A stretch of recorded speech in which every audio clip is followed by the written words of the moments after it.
माधवदास जी जब जगन्नाथपुरी गए तो 3 दिन तक महाप्रभु जगन्नाथ जी को उन्होंने दर्शन नहीं किया।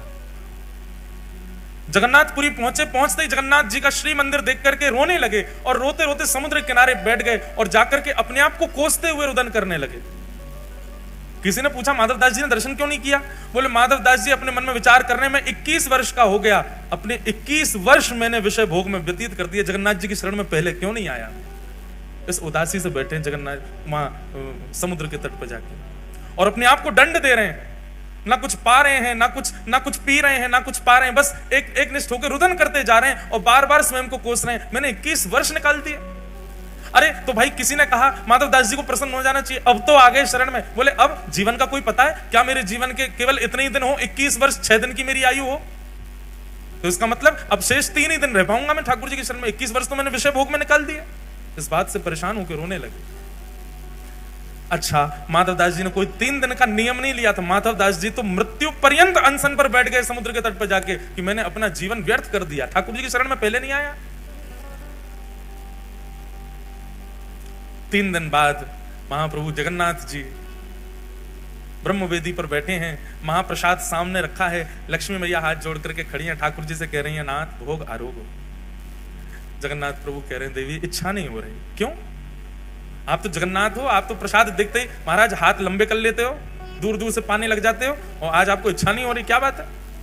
महाप्रभु जी कहते हैं एक मेरा भक्त सब छोड़ के आ गया, सब त्याग करके आया, त्याग करके मेरे शरण में आया है, लेकिन इस बात की ग्लानि में बैठा है कि इतने वर्ष मैंने क्यों संसार में विषय भोग भोगे। और वो भूखा प्यासा 3 दिन से पुरी में समुद्र के तट पर बैठा है। मुझे उसकी याद आ रही है, मुझे भूख नहीं लग रही है, तुम कुछ करो, उसके पास प्रसाद भिजवाओ, वो पाएगा तब मैं प्रसन्न होऊंगा। लक्ष्मी जी ने स्वर्ण के थाल में महाप्रसाद को, जबकि थाल में कभी महाप्रसाद नहीं पाया जाता। थाल में प्रसाद केवल ठाकुर जी पा सकते हैं जगन्नाथपुरी में, बाकी सबको तो पत्रों में पाना पड़ता है, मट्टी के बर्तन में पाना पड़ता है, थाल में कोई प्रसाद नहीं पाता। लेकिन सन्मुख का थाल जिसमें महाप्रभु जगन्नाथ भोग लगाते हैं, वही थाल जगन्नाथ जी के अधुरामृत से युक्त थाल एक बालक का रूप धारण करके माधवदास जी के पास ले जाया गया और माधवदास जी के पास रख करके कहा, बोले कि आप ही माधवदास हैं? स्वर सुनकर के बोले हाँ जी मैं ही हूं। बोले श्री ठाकुर जी ने आपके लिए प्रसाद भेजा है मंदिर से, पा लीजिए। माधवदास जी तो महाराज प्रसाद देखने में व्यस्त हो गए, बालक अंतर ध्यान हो गया, प्रसाद देख करके इतने प्रसन्न हो गए, बोले ठाकुर जी ने प्रसाद भेजा, तुरंत प्रसाद पा लिया। प्रातः काल होते ही मंदिर में थाल नहीं मिला, सब जगह हाहाकार मच गई, पुजारियों पर प्रश्न चिन्ह उठाने लगे। गजपति महाराज ने पुजारियों को खड़ा किया, थाल कहां गया ठाकुर जी का? सब बोले हमने तो भीतर ही पधराया, पता नहीं कहां गया। ठाकुर जी ने गजपति राजा को स्वप्न आदेश दिया, बोले चिंता नहीं करो, समुद्र के तट पर माधवदास नाम के भक्त हैं, उनके पास ही वो थाल में नहीं भिजवाया था, क्योंकि वो 3 दिन से अनशन पर बैठे थे।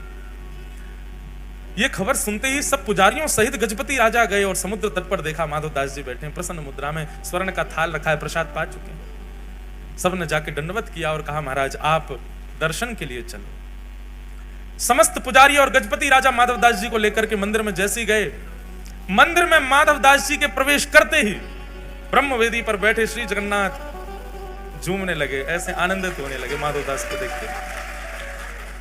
बंधुओं, हम सबने झूमते हुए ठाकुर जी को देखा है जब वो रथ पे जाते हैं, पर जैसे ठाकुर जी वो रथ पे जाते हुए झूमते हैं पंडा पुजारियों के संग, ऐसे ठाकुर जी वास्तव में अपने अनन्य भक्तों को देख के ब्रह्मवेदी पर झूमने लगते थे। कितने प्रसंगों में मैंने देखा, माधवदास जी के प्रसंग में देखा, यहां सालवेग के प्रसंग में देखा, रघुदास नाम के भक्त हुए उनके प्रसंग में देखा, ठाकुर जी ऐसे झूमते थे, मस्त मदमस्त हो जाते, जैसे मानो कोई वस्तु हो। अब हमारे जो जगन्नाथ जी है ना, भागवत जी वाले, ये भी झूम जाते हैं। कई बार कथा में जोरदार कीर्तन होता है तो जोर से माइक बजता है तो ये भी ऐसे झूमते हैं, कभी कभी दिखते हैं। तो ठाकुर जी झूमने लगे माधवदास को, और जैसे ही झूमने लगे सब पंडा पुजारी जय जयकार करने लगे, हरि हरि बोलो, हरि हरि बोलो। महाप्रभु प्रसन्न हो गए माधवदास को देख करके। माधवदास जी ने प्रथम दर्शन किया श्री जगन्नाथ जी का, नेत्रों में अश्रु भराए, ठाकुर जी को निहारते रहे, दर्शन किया। अब नित्य माधवदास जी दर्शन को जाने लगे। बहुत सुंदर चरित्र है माधवदास जी का। मैं तो आज 5-6 चरित्र सुनाने के भाव से आया था, अब जितने हो जाएं सुनो। माधवदास जी परम विद्वान थे। माधवदास जी के चरित्र में आता है, बहुत ध्यानपूर्वक सुनिएगा। एक परम विद्वान पूरे भारत में घूमते घूमते सब जगह विद्वानों को परास्त करते हुए सब जगह से विजय पत्र लिखवा लेता था कि मैं जीत गया। काशी गया तो काशी में उसको किसी ने कहा, बोले सुनो, अगर तुमने जगन्नाथपुरी के माधवदास जी को हरा दिया तो हम मान जाएंगे कि तुम पूरे विश्व के विजेता, क्योंकि उनसे बड़ा विद्वान इस समय पृथ्वी पर कोई भी नहीं है। माधवदास जी को हरा के दिखा। ब्राह्मण देवता तुरंत जगन्नाथपुरी गए। जगन्नाथपुरी में ढूंढने लगे, कहां है माधवदास। किसी ने बताया वो कुटिया है माधवदास की। पहुंच गए, माधवदास जी को जाके कहा, हम अपना परिचय दिया, अपने विजय पत्र दिखाने लगे दुनिया भर के, मैं यहां से जीत करके आया हूं। अब मुझे किसी ने कहा है आपको हरा दूंगा तो मैं विश्व विजेता माना जाऊंगा। माधवदास जी बोले, सब हमको करने की इच्छा नहीं, हम विद्वान इसलिए नहीं बने कि सबको अपनी विद्वत्ता का प्रमाण दें। अच्छा, एक बात है, वैष्णव, बहुत ध्यानपूर्वक सुनिएगा, वैष्णव यदि गुणवान होगा तो अपने गुण को छुपाएगा। जो गुण प्रकाशित करता हो, समझना उसकी भक्ति अभी कमजोर है। बहुत ध्यानपूर्वक सुनिए, जो ठाकुर जी का स्वीकारी किया गया वैष्णव होगा, वो अपनी कला को, अपने गुण को, अपने स्वरूप को, अपनी श्रेष्ठताओं को छुपाएगा। ये तो संसारी व्यक्ति का लक्षण होता है कि बात बात पर दिखाना कि मुझ पर धन कितना, बात बात पर बताना कि मुझ में गुण कितने, बात बात पर प्रकाशित करना कि मुझ में कलाएं कितनी। ये भक्त का स्वरूप थोड़ी होता है। भक्त तो गोपनीय रखता है अपने स्वभाव, स्वरूप और अपनी योग्यताओं को। इसलिए हमारी प्रार्थना विशेष रूप से उन लोगों से जो उर्धपुंड धारण करते हैं और गले में कंठी पहनते हैं, आप वैष्णव चिन्ह अंकित हो गए हो, अब तो गोपनीय हो जाओ। क्योंकि आप जब मुझसे कक्ष में मिलने आओगे तो नहीं कहूंगा, मैं ये बात मंच से ही कह सकता हूं कि आपको अपना गुण नहीं बताना चाहिए, अपना स्वरूप प्रकाशित मत करो कि आप कितने योग्य हो। वैष्णव का इस स्वरूप नहीं होता। वृंदावन में एक संत रहते थे, बहुत ध्यानपूर्वक सुनना। उन संत की महिमा इतनी थी कि महाराज चित्रकूट तक उनका प्रकाश हो गया। चित्रकूट के एक संत ने सुना कि वृंदावन में एक बड़े अच्छे संत हैं, वो ऐसे हैं, ऐसे हैं, ऐसे हैं, सब उनका भाव सुना। तो चित्रकूट के उन महाराज जी की इच्छा हुई कि मैं भी जाऊं वृंदावन, जाके उन संत का दर्शन करूं। कहां रहते हैं, बोले केसी घाट पर विराजते हैं। तो चित्रकूट के महाराज जी वृंदावन आए। बहुत ध्यानपूर्वक सुनो, सब लोग इधर देखो, वैष्णव कैसा होता है। फोन तो थे नहीं कि उस पर फोटो मंगा लिया हो कि संत का फोटो भेज दो या उनकी वीडियो भेज दो, कुछ था नहीं। पहुंच गए वृंदावन। अब पूछते पूछते जा रहे हैं, ये फलाने संत कहाँ रहते हैं। बोले वहां चले जाओ, परिक्रमा मार्ग में केसी घाट पर रहते हैं। केसी घाट के समीप पहुंचे ही थे चित्रकूट वाले महाराज जी। उन्होंने जाकर के फिर पूछा किसी से, बोले भैया ये अमुक नाम के संत कहाँ हैं, मुझे उनके दर्शन करने। तो जिस व्यक्ति से पूछा वो बोले, अच्छा उनके दर्शन करने हैं क्या। बोले हाँ, मैं भी अभी जा रहा हूं उन्हीं के दर्शन करने के लिए, आप मेरे संगी चल देना। बोले हाँ भैया, ये बढ़िया है, बार बार कहां ढूंढेंगे, आपसे ही पूछ लेंगे। अभी आप एक काम कीजिए, मैंने प्रसाद बनाया है ठाकुर जी का, आप पा लीजिए। कहां से आए। बोले चित्रकूट से आए भैया। बोले ओहो, चित्रकूट से आए, हमारे ठाकुर जी का प्रसाद पा लो। बैठा दिया, बैठा के उनको प्रसाद पवाया।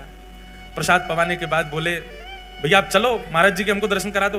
बोले अभी महाराज जी का समय नहीं है दर्शन का, वो ना 2 घंटा बाद मिलेंगे। 2 घंटा क्या करोगे। बोले क्या करें। बोले प्रसाद पाया, थोड़ी देर पौड़ लो, सो जाओ हमारे पास से। आसन बिछा दिया, बढ़िया सुंदर चद्दर। अरे हमको नींद नहीं है। नहीं नहीं, सो जाइए ना, आप इतनी दूर चित्रकूट से आए हैं। नहीं माने तो जबरदस्ती उनको सुला दिया। बोले लेटो आप। हाथ पांव दबाने लगे, पैर पकड़ के मसलने लगे, हाथ दबाने लगे, पैरन में घी लगाने लगे। अरे भैया काय को इतनी सेवा कर रहे हो, हम जिस काम के लिए आए वो आप करने नहीं दे रहे। उन महाराज जी से हमको मिलना, उनसे मिलवा दो। अभी ले चलूंगा, थोड़ी देर हमको सेवा करने दो ना, मैं भी जाऊंगा वहां पे, आपको ले चलूंगा। इतने में कोई तीसरा व्यक्ति आया। अब वो महाराज जी बेचारे चिढ़ गए थे। बोले भैया हम आए थे अमुक नाम के संत हैं, उनका दर्शन करने, और जब बाबा ने हमको पकड़ लिया, यहीं पर हमको पहले भोजन करा दिया, अब हमारे हाथ पांव दबा रहे हैं, जबरदस्ती पैर मसल रहे हैं हमारे। इनसे बोलो हमको छोड़े, हमको उनके दर्शन करने हैं। वो तीसरा व्यक्ति जो आया वो प्रणाम करके बोला, आपके जो चरण दबा रहे हैं ये वही महाराज जी हैं जिनसे आप मिलने आए हो, ये वही संत हैं।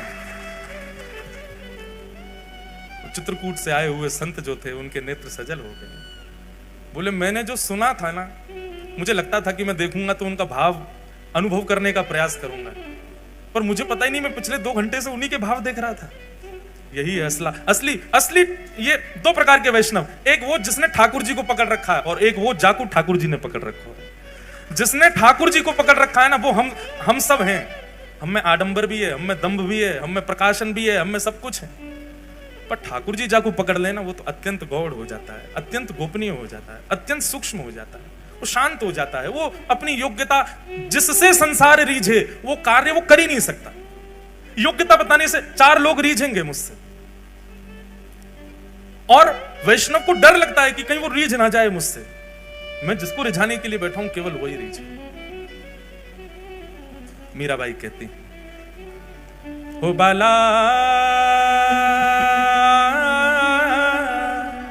मैं बैरागन हूंगी मैं बैरागन मैं बैरागन। क्यों? इस पूरे पद की जो विशेष लाइन है ना, जो विशेष बात है मीराबाई की, आप लोग कहोगे मीराबाई भी तो प्रकाशित कर रही है कि मैं बैरागन होंगी, सबको गा के क्यों बता रही है? उनका कहने का एक ही उद्देश्य है, जिससे सब रीझे उसलिए नहीं। गाना मेरे साथ।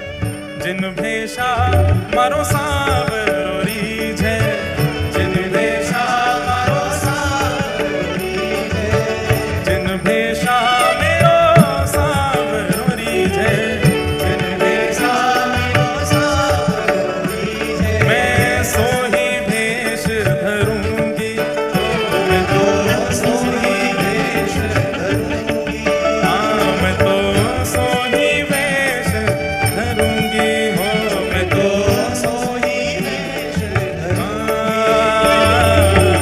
मैं बैरागन होंगी, मैं बैरागन होंगी, मैं बैरागन होंगी, मैं बैरागन होंगी। ओ प्राण हमारा वहाँ बसत है, प्राण हमारा वहाँ बसत है, ओ प्राण हमारा वहाँ बसत है, प्राण हमारा वहाँ बसत है। यहाँ तो खाली को, यहाँ तो खाली को, यहाँ तो खाली को, यहाँ तो खाली को। ऊंचे स्वर में गाओ। मात पिता परिवार सोई है, मात पिता परिवार सोई है, मात पिता परिवार सोई है, मात पिता परिवार सोई है। ओ कहिए तिनका तो भला, कहिए तिनका तो, ओ भला कहिए तिनका तो, भला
जैसे हनुमान जी महाराज सीता जी को सिंदूर लगाते देखते हैं तो सोचते हैं कि ओहो, एक सिंदूर की धार लगाने से आप श्री राम जी की गृहिणी कहलाएंगी, हम तो सर्वांगन अंग पे लगा लेंगे। ऐसे मीराबाई भी साधुओं से संतों से पूछती हैं, आप गेरुआ वस्त्र क्यों पहनते हैं? बोले इससे ये पहचान होती है कि हम ठाकुर जी के हैं। मीराबाई महाराज वही पहन के आ जाती है। बोले जिससे ये पता लगे कि मैं श्याम सुंदर क्यों, मैं तो वो पहनूंगी। कहो तो कुसुमल साड़ी रंगावा, कहो तो कुसुमल साड़ी रंगावा, कहो तो भगवा भे, कहो तो भगवा भे, कहो तो मोतियन मांग भरावा, कहो तो मोतियन मांग भरावा, कहो तो मोतियन मांग भरावा, कहो तो मोतियन मांग भरावा, कहो छिटकावा के भला, कहो छिटकावा के भला, कहो छिटकावा के भला, कहो छिटकावा के। अरे हो मैं बैरागन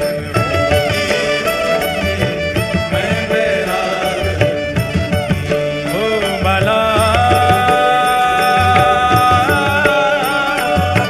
मैं बैरागन हूँगी हूँगी, मैं बैरागन हूँगी हूँगी, मैं बैरागन हो, मैं बैरागन हूँगी, मैं बैरागन हो। जिन भेषा मारो गिरधरी जय, जिन भेषा मारो गिरधरी जय, जिन भेषा मेरो सावरोरी जय, जिन भेषा मेरो सावरोरी जय, जिन भेषा मेरो साहिबरी जय, जिन भेषा मेरो साहिबरी जय, मैं सोही भेष धरूंगी हो, मैं तो सोही भेष धरूंगी, हाँ मैं तो सोही भेष धरूंगी, मैं तो सोही भेष धरूंगी। अरे हाँ मैं बैरागन हूँगी, मैं बैरागन हूँगी, मैं बैरागन हूँगी, मैं बैरागन होऊंगी, मैं बैरागन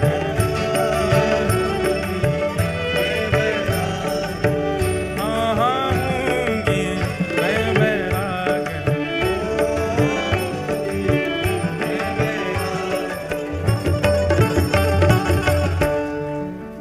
बोलो गिरधर लाल प्यारे की।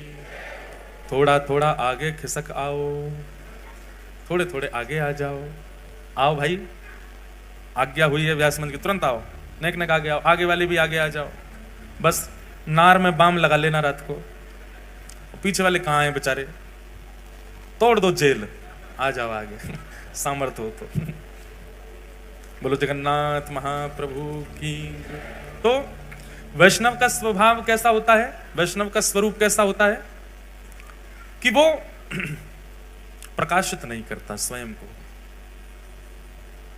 अपने आप उसका प्रकाश हो जाए वो बात अलग है। और एक बात और सुनिए, वैष्णव गुणवान होते हुए भी अपने जब गुण का प्रकाश नहीं करता तो ठाकुर जी उसका प्रकाश करते हैं। फिर माधवदास जी परम विद्वान, और एक विद्वान आकर के उनसे कहने लगा कि मुझसे शास्त्रार्थ करिए, आपको हरा करके आपसे विजय पत्र लिखवा करके लेके जाऊंगा तो काशी में मेरी बड़ी जय जयकार होगी। सब लोग इधर देखो, इधर देखो, ध्यान से सुनो। माधवदास जी ने कहा भैया कि शास्त्रार्थ करने के लिए विद्वान नहीं हुआ मैं, या शास्त्रार्थ करने के लिए अध्ययन नहीं किया मैंने, मुझे जो शास्त्रों से करना था वो मैं कर चुका, अब तो मैं भजन में लग चुका हूं, अब ये सब नहीं मेरा विषय नहीं है। वो तो पीछे पड़ गया, बोले कि नहीं आप मुझसे शास्त्रार्थ करो और मुझे विजय पत्र लिखवाना है। माधवदास जी बोले आप विजय पत्र ऐसे ही लिख लो, लाओ मुझे, तो मैं लिख देता हूं, क्या लिखना है।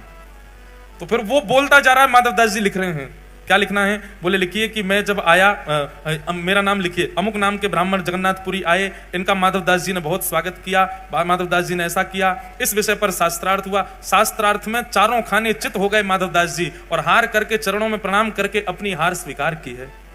माधवदास जी ने लिख दिया, दिखा दिया, बोले देख लो, लिख दिया। हाँ, नीचे हस्ताक्षर कर दो, नीचे माधवदास ले जाओ भैया विजय पत्र, जिसको दिखाना दिखा दो, हमने तुमसे हार स्वीकार की। और वो व्यक्ति तो महाराज सीधा काशी पहुंचा। काशी में जाकर के विद्वानों से कहने लगा, लो तुम लोगों ने कहा था माधवदास को हरा के दिखाओ, हरा दिया मैंने उसको,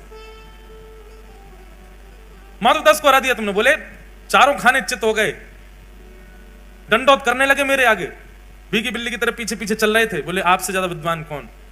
बोले विश्वास नहीं हो रहा। बोले लो पढ़ो विजय पत्र।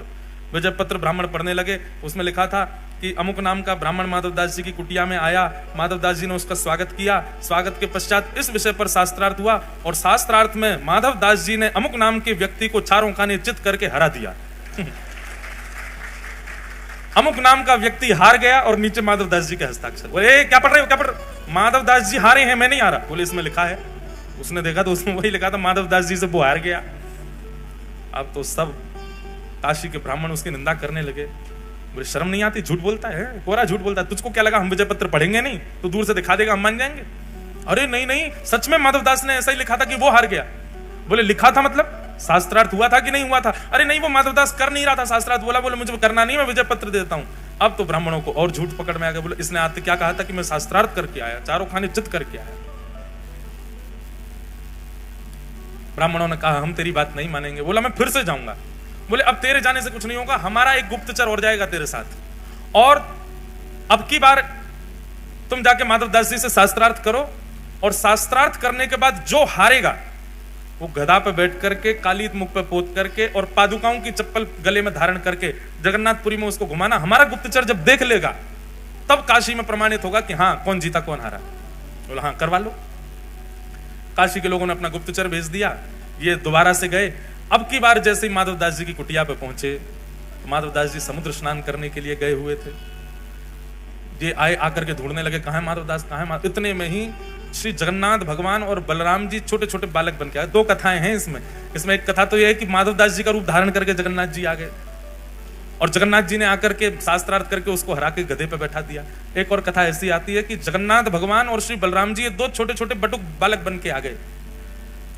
बालक बनकर के आए, आगे वो क्यों खटखटा रहे हो हमारे गुरु जी का दरवाजा? बोले कहाँ है माधवदास? जगन्नाथ जी बोले तमीज से बोलो, हमारे गुरु जी का नाम ऐसे बोलते हो? बहुत विद्वान है वो। बोले हम उसको शास्त्रार्थ में हराने आए हैं और उसको हरा करके गधा पे बैठाएंगे, कालीत पोत करके पूरे जगन्नाथपुरी में घुमाएंगे। बलराम जी तो क्रोध में भर गए। बोले तू एक काम कर, तू हम शास्त्रार्थ कर ले पहले। ये छोटे छोटे बालक, तुमसे क्या शास्त्रार्थ करूंगा मैं?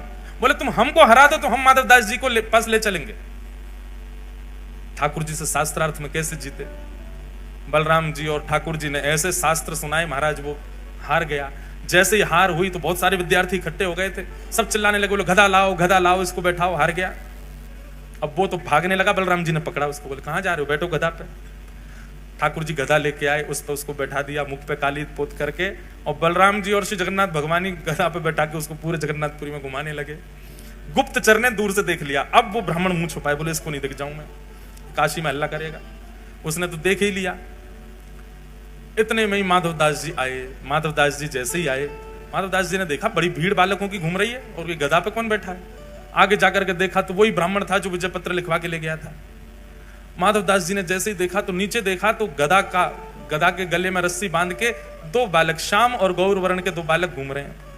माधवदास जी तो देखते ही समझ गए तो जगन्नाथ जी हैं। जाकर के माधवदास जी बोले जय जय, क्या कर रहे हो?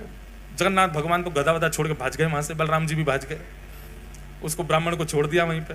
माधवदास जी गए, उतारा उसको। अरे भैया ये आप क्या, अपने गमछा से उसका मुख पहुंचा, ये गधा पे क्यों घूम रहे थे आप? बोले भैया मुझे क्षमा कर दो, मैं तुमसे शास्त्रार्थ नहीं, तुम्हारे बच्चों ने हरा दिया मुझे, तुम्हारे विद्यार्थियों ने हरा दिया, मैं तुमसे क्या शास्त्रार्थ करूं?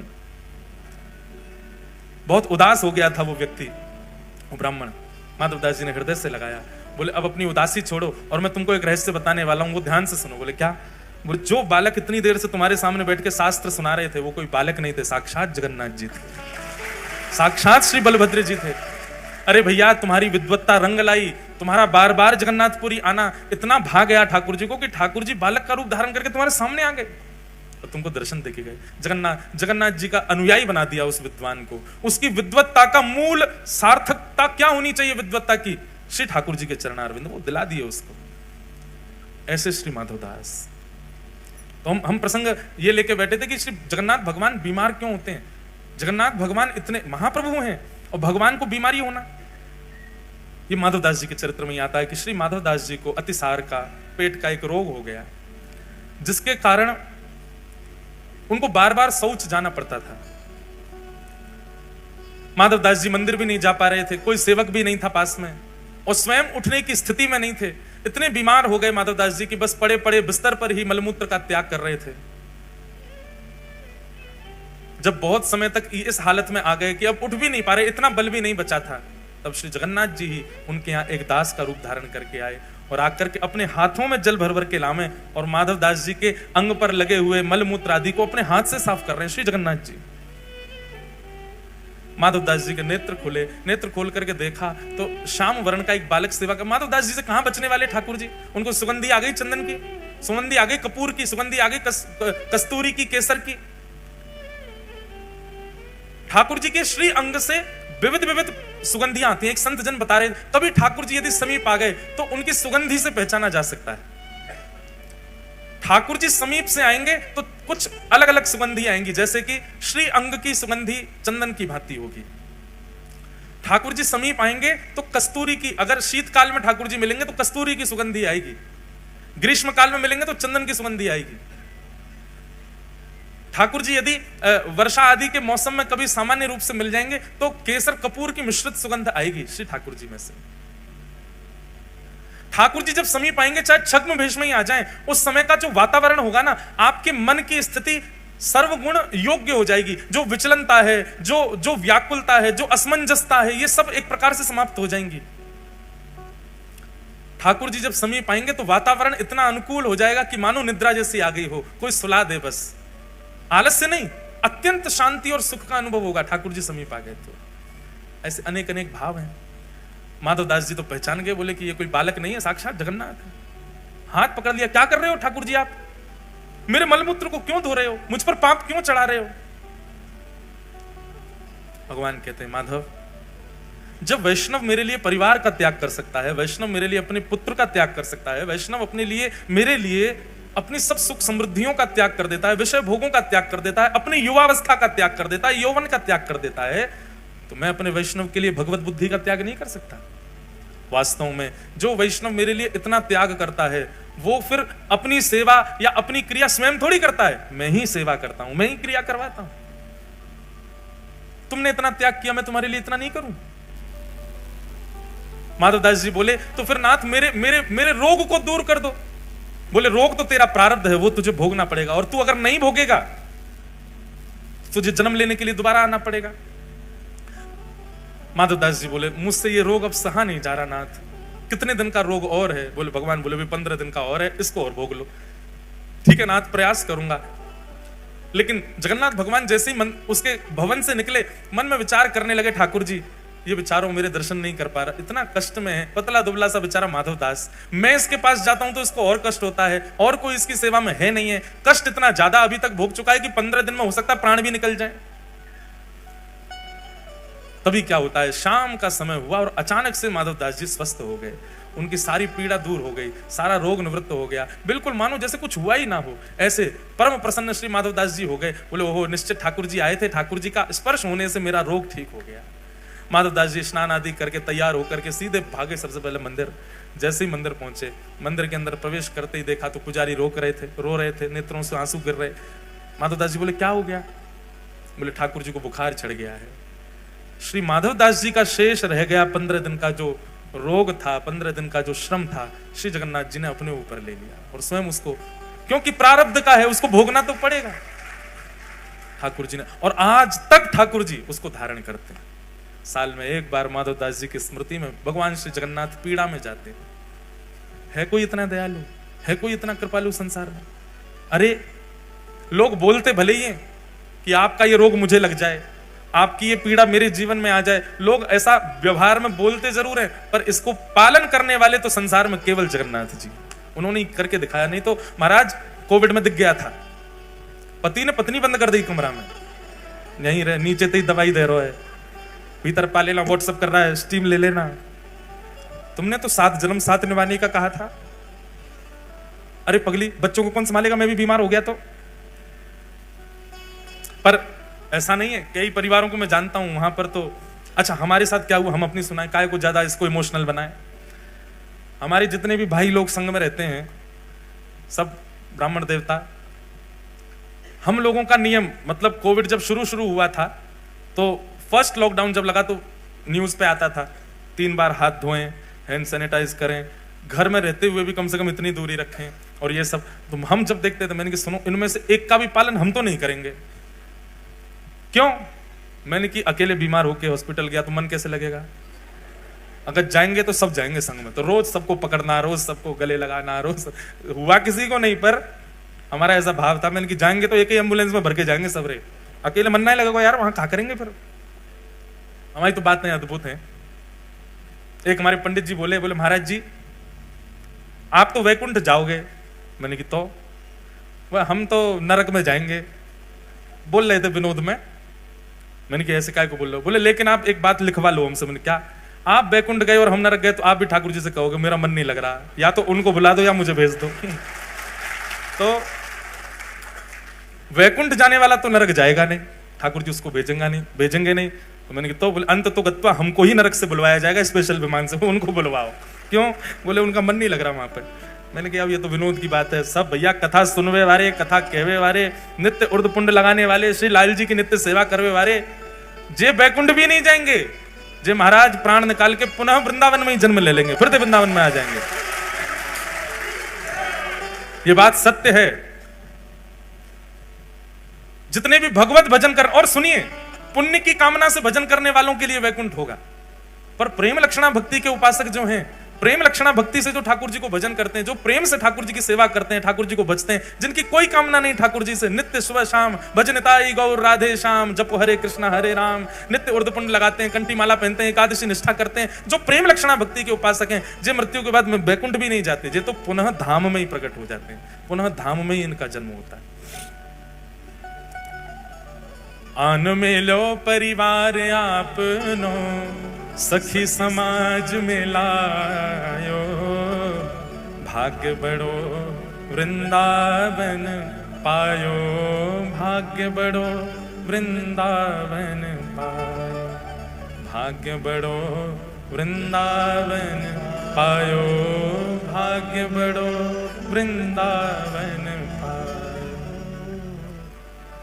आहा। तो ठाकुर जी ने वो रोग ले लिया। माधवदास जी खूब रोए ठाकुर जी के सामने, पर भगवान बोले ये मेरे प्रेम का प्रतीक है, ये मेरे प्रेम का उपहार है माधव तुम्हारे लिए, कि अब मैं सदा तुम्हारे इस रोग को धारण करके रखूंगा। और 15 दिन बाद जब श्री महाप्रभु जी स्वस्थ हो गए, उसके बाद फिर ठाकुर जी रथ में आरूढ़ होकर के नाचते गाते हुए माधवदास जी के संग में समस्त वैष्णवों के संग गुंडीचा यात्रा के लिए गए। 7 दिन ठाकुर जी गुंडीचा में विराज करके लौट करके आए। माधवदास जी के मन में आया कि ठाकुर जी अब मैं आपके तो दर्शन करता हूं, आपके पास तो नित्य आता हूं, मेरी इच्छा है कि मैं एक बार वृंदावन दर्शन करके आऊं। माधवदास जी ने जैसे ही कहा मैं वृंदावन दर्शन करके आऊं, ब्रह्मवेदी पर बैठे हुए महाप्रभु जगन्नाथ जी, उनका मुखमंडल उतर गया, शुष्क पड़ गए ठाकुर जी। महाप्रभु जी बोले कहा भयो जय जय, ऐसे काहे को है गए आप? ठाकुर जी बोले माधव मेरो मन कैसे लगेगा जगन्नाथपुरी में? जैसे सब वैष्णवों का मन मेरे को देख करके लगता है, ऐसे मेरा मन तुमको देख के लगता है। जब तक तुम नहीं आते हो दर्शन करने के लिए मैं उतावला रहता हूं, तो तुम वृंदावन चले जाओगे तो फिर मेरा मन कैसे लगेगा? वैसे बंधुओं महाप्रभु जी नित्य वृंदावन जाते हैं। ये आप पीछे जो दर्शन कर रहे हैं ना श्री जगन्नाथ जी का, ये बड़ श्रृंगार का दर्शन है। कौन सा श्रृंगार? बड़ श्रृंगार। ये बड़ श्रृंगार कब होता है ठाकुर जी का? शयन में। एकमात्र ऐसे ठाकुर हैं पूरे भारत में जो रात में मालाएं पहनते हैं। पूरे दिन तो पहनते ही हैं, पूरे दिन श्रृंगार होता है, पर रात्रि में विशेष श्रृंगार होता है श्री महाप्रभु जी का बड़ श्रृंगार। और ये बड़े श्रृंगार का कारण, श्रृंगार क्यों करता है व्यक्ति? कहीं जाना हो तो श्रृंगार करता है। रात में सोने में कोई श्रृंगार करता है? सोने से पहले पतिदेव बाल काट रहे हों, परफ्यूम लगा रहे हों, मुख पे जो है गोरे होने वाली क्रीम लगा रहे हों, ये कहां दिखता है? कभी नहीं होता। सुबह सुबह व्यक्ति शेविंग करे, श्रृंगार करे, समझ में आता। नए कपड़े रात में 3 पीस निकाल करके लेटते समय ये सब करे तो अजीब नहीं लगे? महाप्रभु जी पूरे दिन श्रृंगार कर, तो रात में विशेष श्रृंगार होता है। आपको पता है रात्रि में श्री जगन्नाथ जी को जो यहां लड़ लगाई जाती है ना पुष्पों की नेत्रों के ऊपर, पलक के भाव से लगाई जाती है, कि केवल रात में ही धारण होती है ठाकुर जी को, दिन भर नहीं होती।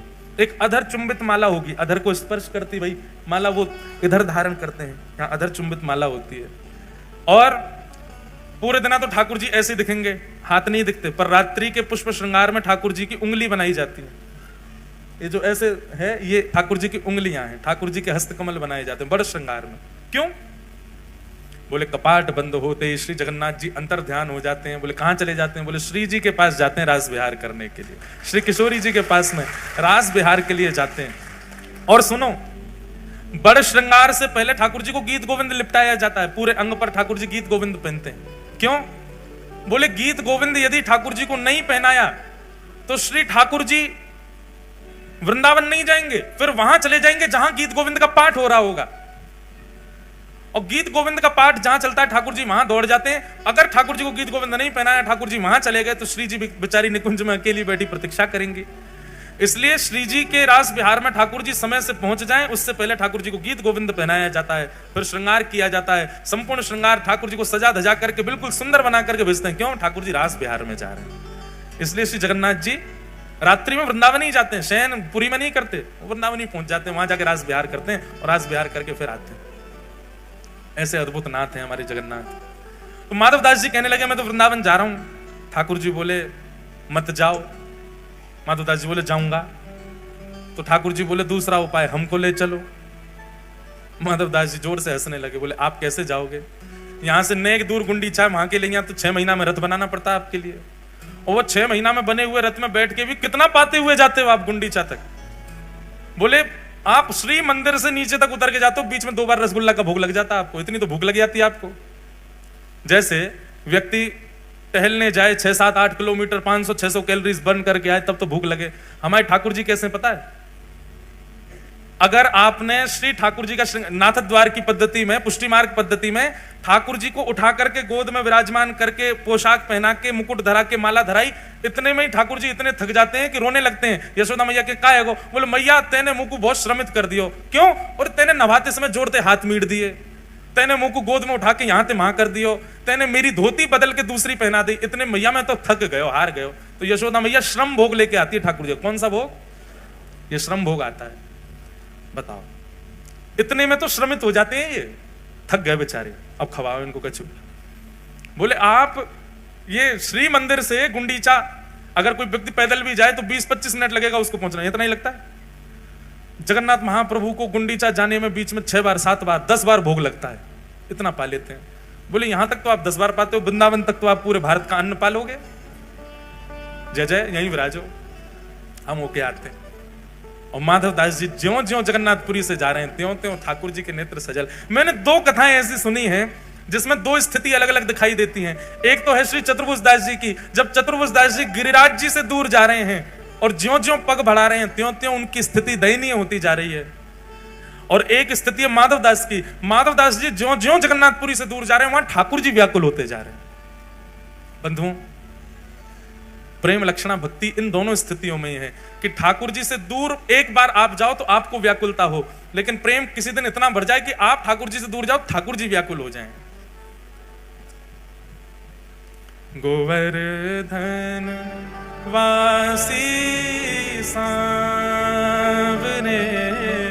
गोवर्धन वासी सांवरे, गोवर्धन वासी सांवरे, गोवर्धन वासी सांवरे, लाल तुम बिन रयो न जाए,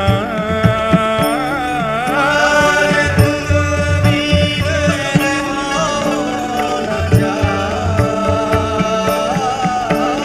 लाल तुम बिन रयो न जाए रे, गोवर्धन वासी सांवरे,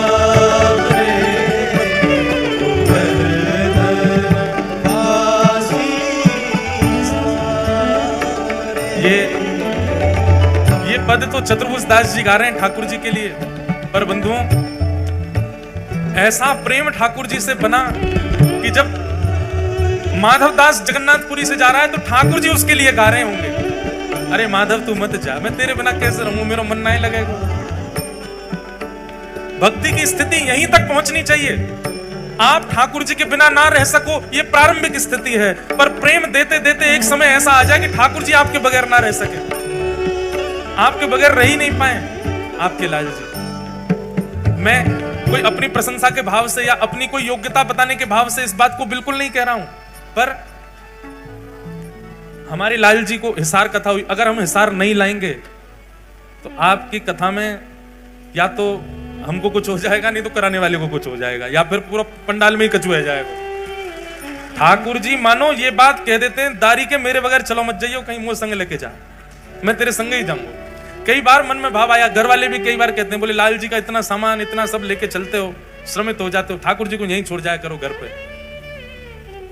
हम कर चुके हैं प्रयास एक दो बार, अब होता क्या परिणाम वो मुझे बता देता हूं थोड़ा सा। जहां के लिए हम सोचते हैं कि ठाकुर जी अब वहां आप मत चलो, हमने निवेदन किया, मैंने लाल जी आप घर विराजो, मैया सेवा करेगी, प्रसाद पवावेगी, बालक सब सेवा जानते ही हैं, हम आते हैं वहां पे, आप श्रमित हो जाओगे जाने में। बस इतना कहा ही है मैंने, इतने में ही कोई हमारे जो सब फोन वोन रखते हैं ऑफिस में, जो कथा वथाओं की सब डेटे, उनके पास में फोन आ गया, जहां अगली कथा, जहां के लिए मना किया ठाकुर जी को, वो जो कथा करा रहे थे उनकी माता जी पधार गई, अब कथा नहीं होगी।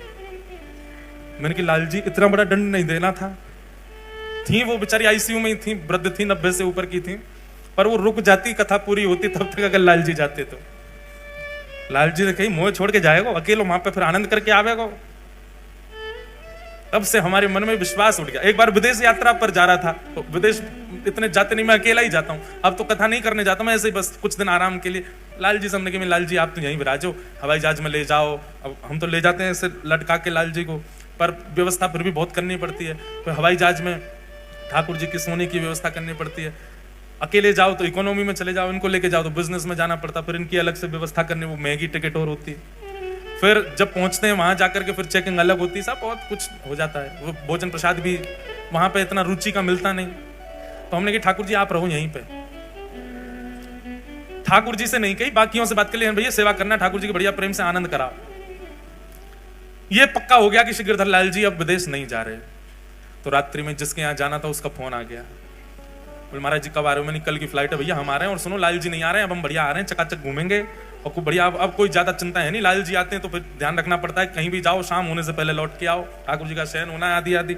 गाय की दूध की व्यवस्था नहीं होती, पाउडर वाला देसी गैया का दूध ले जाना पड़ता, बहुत सारी व्यवस्था। अब बिल्कुल निश्चिंत हैं, हम अकेले आ रहे हैं।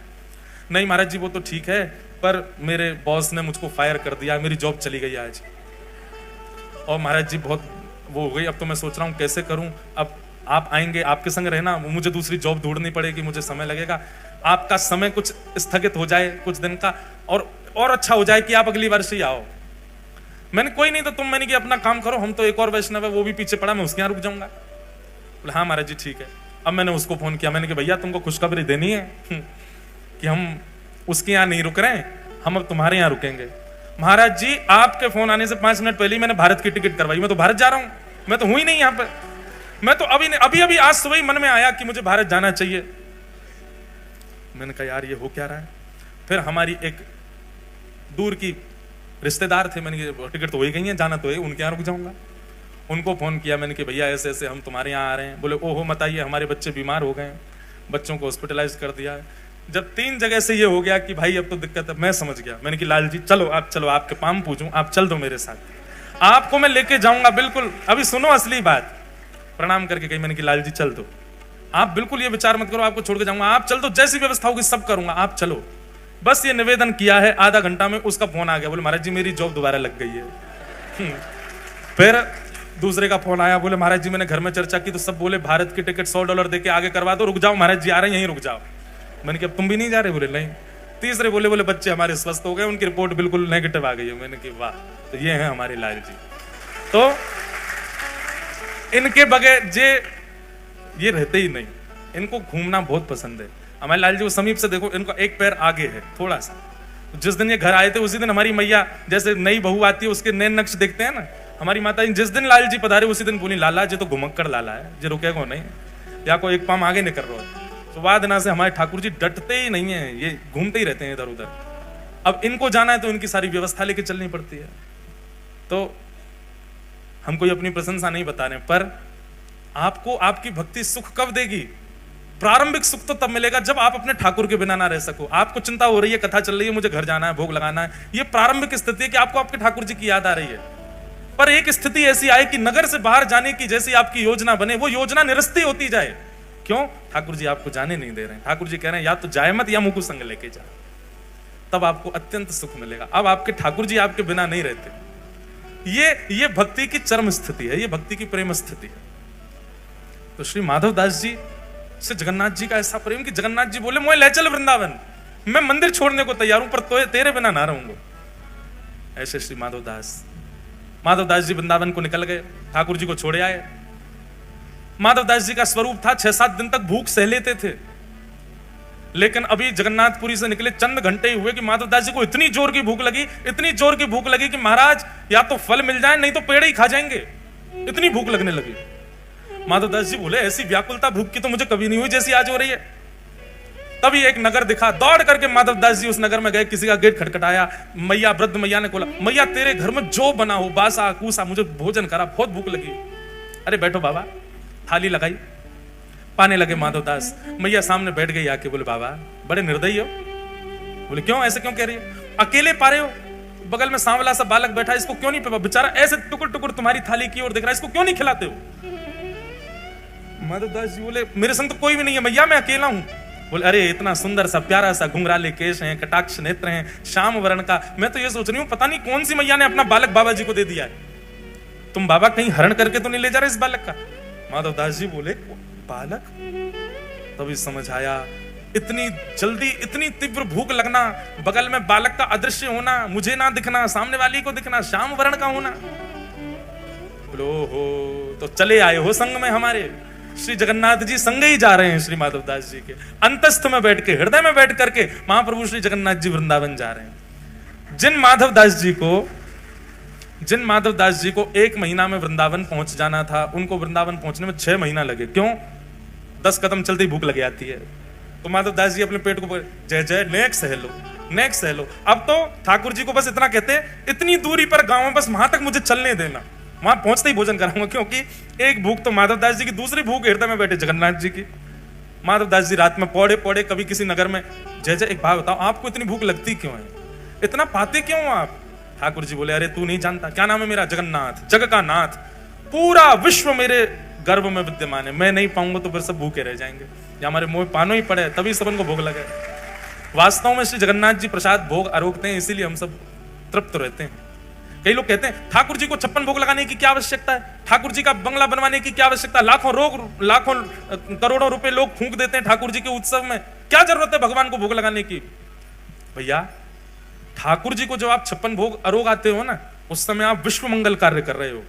आपके एक बार के 56 भोग की सेवा करने से ना जाने कितने भूखों का उस दिन पेट भरेगा। क्यों? ठाकुर जी ने आपकी तरफ से पाया, ठाकुर जी के घर में पूरा विश्व है और सब पा लेते हैं, सब देवी देवताओं को लग जाता है, सब मानवों को पेट में कुछ ना कुछ पहुंच जाता है, क्योंकि ठाकुर जी आरोग रहे हैं। वृंदावन बिहारी लाल का जब आप बंगला बनवाते हो तो ठाकुर जी को शीतलता मिले उसके लिए करते हैं। ठाकुर जी के अंग में संपूर्ण ब्रह्मांड है, ठाकुर जी शीतल होते हैं तो सब शीतल हो जाते हैं। इस भाव से ठाकुर जी की सेवा की जाती है।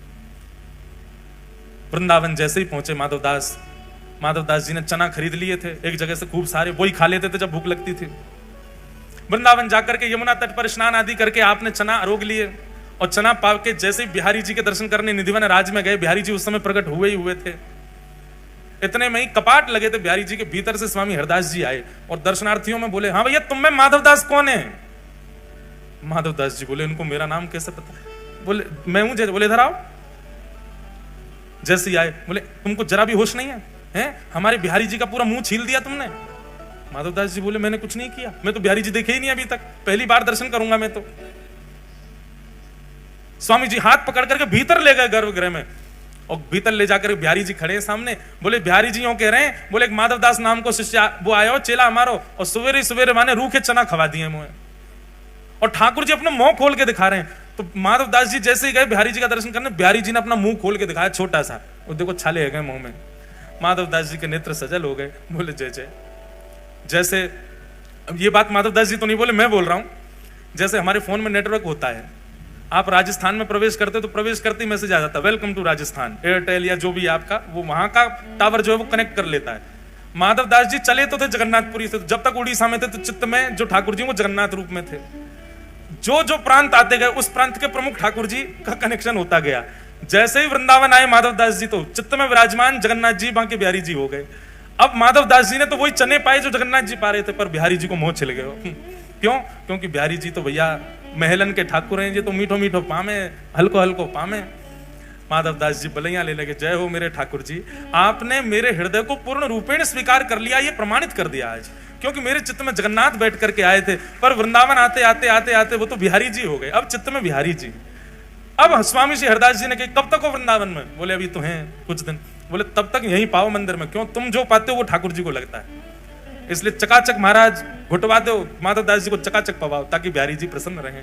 माधव दास जी तो भुजा उठा करके नृत्य करते हैं, आनंदित में रहते हैं, कितना प्रेम करते हैं, कितना स्नेह करते हैं ठाकुर जी।